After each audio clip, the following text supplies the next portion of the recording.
para kampihan naman ang biktima daw ng paninira ni Jennifer. Jay, humarap ka na!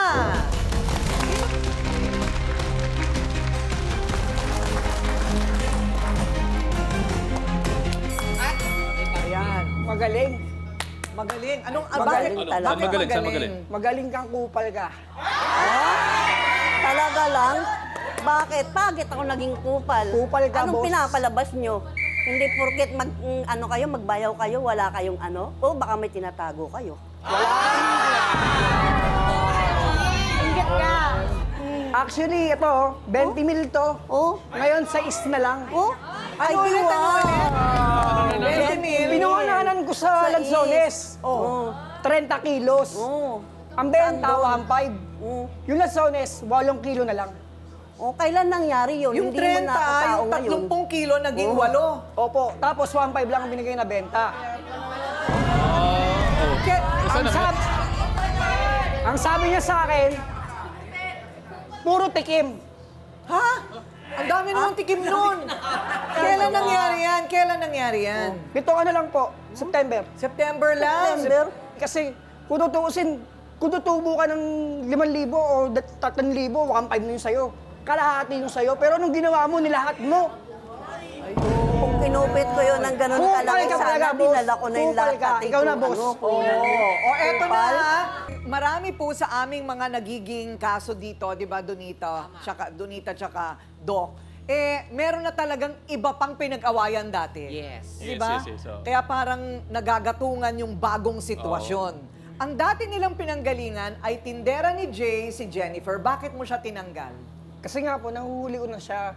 Una, yung pera, nire-remit niya sa akin, kulang. Ngayon, pag tinatanong ko sa kanya, lagi siyang may dahilan. Kaya lang yung dahilan niya, sablay talaga eh. Kasi kupal nga eh. Nagtatrabaho po ako ng marangal para po sa pamilya ko. Hindi Bakit po ka ako naiiyak? gumagawa Bakit ka ng- naiiyak, Jennifer? Ayoko po kasi na pinapangalandakan po nila kasi na ako'y nangungupit kahit di naman po talaga totoo. Ali. Saan napupunta yung benta? Bakit ako lang bang humawak ng benta mo? Hindi naman ah. Ikaw lang ang tindera ko, wala nang iba. Alam mo yan. Hindi porket akong tindera mo, ako na Sa talaga umaga, ano. ako nagtitinda. Imbis Magpagod nung na nanay ako, mo, alam mo yan. mangungupit Sinasabi ko sa'yo, Ate Jenny, bantayan mo yung paninda ko. Anong ginagawa mo? Bantay kupit.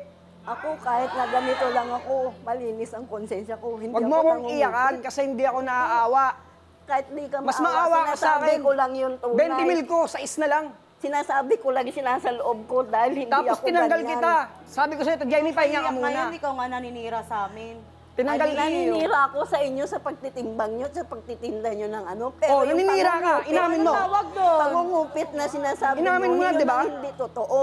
Mamatay man ako dito sa kinauupuan ko. Pero Hindi totoo. Dahil malinis Pero ako, inaamin hindi mo, ako naninira ka. nanakaw ng pinapadala Dapat ko di sa ganon. pamilya ko. May sumisigaw dito kanina pa. Donita, anong tingin mo? Kasi di ba sa lahat ng akusasyon, eto sabi niya, dapat daw may ebidensya. O Nay, Halika na, nakamao. tayo ka. Kasi kanina ka pa nagngangaw-ngaw dyan, parang may relasyon kayo nung isa eh, ha? Okay. Anong gusto mo sabihin kanina pa?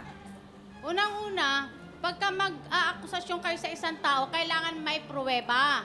Pangalawa, kung ano man yung problema ninyo, pag-usapan ninyo para hindi na tayo humahantong sa ganitong usapan, nakakahiya. Pasensya na, Kapitan, ha? Opo. Kapitana, pasensya na po kayo, ha? O. O, di Oren, ka meron din naman, ako di ka dito. naman sa puti. Ano? Mahirap manira sa kapwa ate, lalo na pag nakakasira ka ng ibang tao. Tapos, Wala namang alam sa alam ko kasi ate, kasi syempre taga Davao, kung masarap talaga ang prutas namin. Yes. Proud ako doon, proud ako. Yes, proud ako. Pero sa magkabilang panig, meron pa ba gusto magsalita? Kaninang ingay ninyo, ha? Meron pa dito, Ate Kuring. Ito, Ate Kuring. Ayun naman sasabi ko lang na, iba naman yung naninira sa nagsasabi ng totoo. Kasi ako nagbibenta rin ako, di ba? Oo. Tsaka dapat, yung mga ganyang bagay, pag-usapan nyo na lang kaysa hantungan nyo pa na ng katulad niya, nagkakasuntukan kayo. Kung pwede naman daanin sa pag-usapan na maaayos, di ba? Tsaka feeling ko, meron din kayong alitan regarding hindi lang dyan sa mga prutas na yan. Yesterday, once more, forevermore. Tama! Iba-iba. Ganon. Eto mukhang experience din eh. nagtitinda rin po kasi ako. Ayoko din po yung nagsisiraan din po. Bali parang gusto ko pantay-pantay lang Pero po yung... nangyayari talaga yun, Nay? Opo, yun Yung din po. nagsisiraan sa Opo, mga meron tindera? pong nalalaman Ano ko rin ba? po sa mga ibang tao na sisiraan yung paninda ko. Kaya parang ano ko lang po, yung pantay-pantay po yung Wala bang pag-ano sa mga tinda. palengke ba? Wala bang parang ano doon, ombudsman? Wala bang ganon? Yung parang pupuntahan mo para supilin yung mga nag-aaway, administration? Wala rin naman po. Hindi naman po Walang yan ganon? talagang ano. Opo. Barangay lang yata, Ate Kuring talaga. Kapag nag-aaway-aaway, may mediation, tinatanggal yung nandadaya, dapat may ganon sa Dapat bawat naman talaga may ganun. palengke. Baka meron, kaya lang dahil wala silang permit. Yes, yun po ang Yes. problema, Ate Hindi Kuring. ninyo alam na meron kayong pwedeng puntahan doon. Yun. Pero Hindi ko dapat lang alam yung kung pwede. Pero dapat yung samahan din nila doon eh. Kasi ang pangat din naman ng pakiramdam mo na, uy, sisiraan ako nito bukas, sisiraan ako nito mamaya.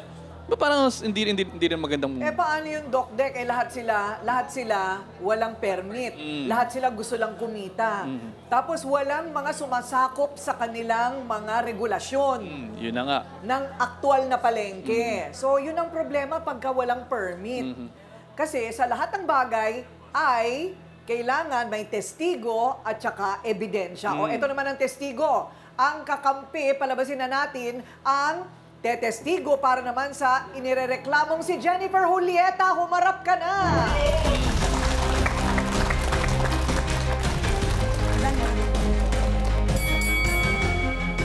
Ano naman ang problema sa tingin mo? Ang problema po sa kanila, nagpapaliksaan sila sa paninda. Ginausap ko na po yung mga yan eh. Bilang isang nanunungkulan sa palengke, inaayos ko po para hindi sila magkagalit ng gusto. Pero sa palagay ninyo, naninira ba talaga si Jennifer?